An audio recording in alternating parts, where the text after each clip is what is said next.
दुनिया से जुड़े मजेदार और रहस्यमय तथ्यों को जानने के लिए आज ही सब्सक्राइब कीजिए हमारे इस हिंदी चैनल को। अगर आप इस चैनल को सब्सक्राइब करते हैं तो इस चैनल पे जितने भी लेटेस्ट वीडियोस आएंगे उस सभी की इन्फॉर्मेशन आपको लगातार मिलती रहेंगी। हेलो दोस्तों, आज हम बात करने वाले हैं रामायण में छुपे कुछ 10 ऐसी रहस्य जिनसे आप शायद ही परिचित होंगे।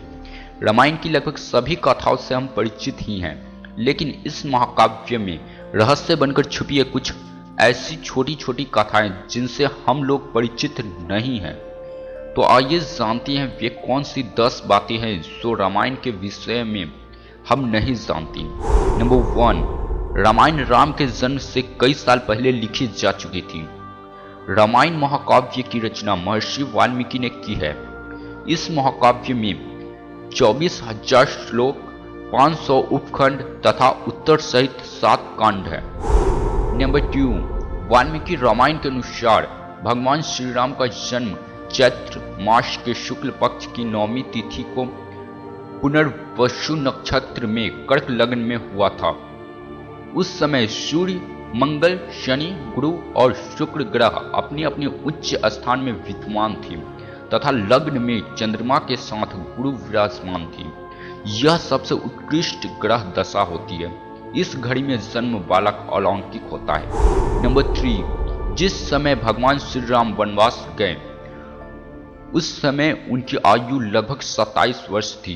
राजा दशरथ श्री राम को वनवास नहीं भेजना चाहते थे, लेकिन वे वचनबद्ध थे। जब श्री राम को रोकने का कोई उपाय नहीं सूझा तो उन्होंने श्री राम से यह भी कह दिया था कि तुम मुझे बंदी बनाकर स्वयं राजा बन जाओ। नंबर 4, रामायण के अनुसार समुद्र पर पुल बनाने में 5 दिन का समय लगा।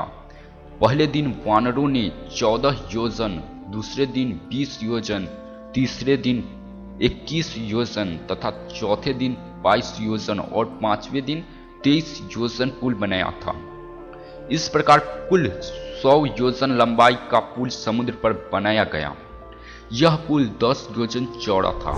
नंबर 5, सभी जानते हैं कि लक्ष्मण द्वारा शूर्पणखा की नाक काटे जाने से क्रोधित होकर ही रावण ने सीता का हरण किया था, लेकिन स्वयं शूर्पणखा ने भी रावण को सर्वनाश होने का शाप दिया था, क्योंकि रावण की बहन शूर्पणखा के पति विदुत शिव का वध रावण ने कर दिया था। तब शूर्पणखा ने मन ही मन रावण को शाप दिया कि मेरे ही कारण तेरा सर्वनाश होगा। नंबर 6, कहते हैं जब हनुमान जी ने लंका में आग लगाई थी और वे एक सिरे से दूसरे सिरे तक जा रहे थे तो उनकी नजर शनि देव पर पड़ गई। वे एक कोठरी में बंधे पड़े थे। हनुमान जी ने उन्हें बंधक मुक्त किया। मुक्त होने पर उन्होंने हनुमान जी के बल बुद्धि की भी परीक्षा ली और जब उन्हें यकीन हो गया कि वे सचमुच में भगवान रामचंद्र जी के दूत हनुमान जी है तो उन्होंने हनुमान जी से कहा कि इस पृथ्वी पर जो भी आपका भक्त होगा उसे मैं अपनी कुदृष्टि से दूर ही रखूंगा, उससे कभी कोई कष्ट नहीं दूंगा। इस तरह शनिवार को भी मंदिरों में हनुमान चालीसा का पाठ होता है तथा आरती गाई जाती है। नंबर 7, जब खरदूषण मारे गए तो एक दिन भगवान रामचंद्र जी ने सीता जी से कहा, प्रिय अब मैं अपनी लीला शुरू करने जा रहा हूँ। खरदूषण मारे गए। शूर्पणखा सब यह समाचार लेकर लंका जाएगी तो रावण आमने सामने की लड़ाई तो नहीं करेगा बल्कि कोई ना कोई चाल चलेगा और मुझे अब दुष्टों को मारने के लिए लीला करनी है। जब तक मैं पूरे राक्षसों को इस धरती से नहीं मिटा देता तब तक तुम अग्नि की सुरक्षा में रहो। भगवान रामचंद्र जी ने उसी समय अग्नि प्रज्वलित की और सीता जी भगवान जी की आज्ञा लेकर अग्नि में प्रवेश कर गई। सीता माता जी के स्थान पर ब्रह्मा जी ने सीता जी के प्रतिबिंब को ही सीता जी बनाकर उनके स्थान पर बिठा दिया। नंबर 8, अग्नि परीक्षा का सच। रावण जिन सीता माता का हरण कर ले गया था वे सीता माता का प्रतिबिंब थी और लौटने पर श्री राम ने यह पुष्टि करने के लिए कि कहीं रावण द्वारा उस प्रतिबिंब को बदल तो नहीं दिया गया। सीता माता से अग्नि में प्रवेश करने को कहा, जो कि अग्नि के घेरे में पहले से सुरक्षित ध्यान मुद्रा में थी।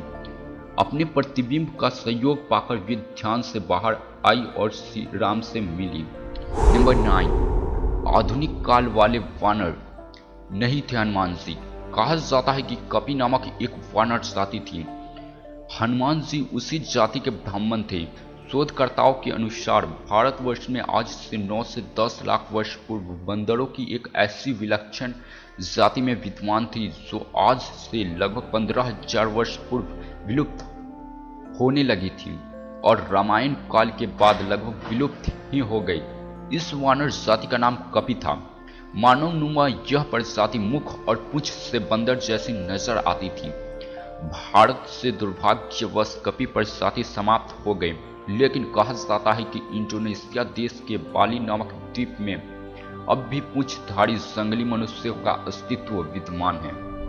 नंबर 10, विश्व में रामायण का वाचन करने वाले पहले वाचक कोई और नहीं बल्कि स्वयं श्री राम के पुत्र लव और कुश थे, जिन्होंने राम कथा स्वयं अपने पिता श्री राम के आगे गाई थी।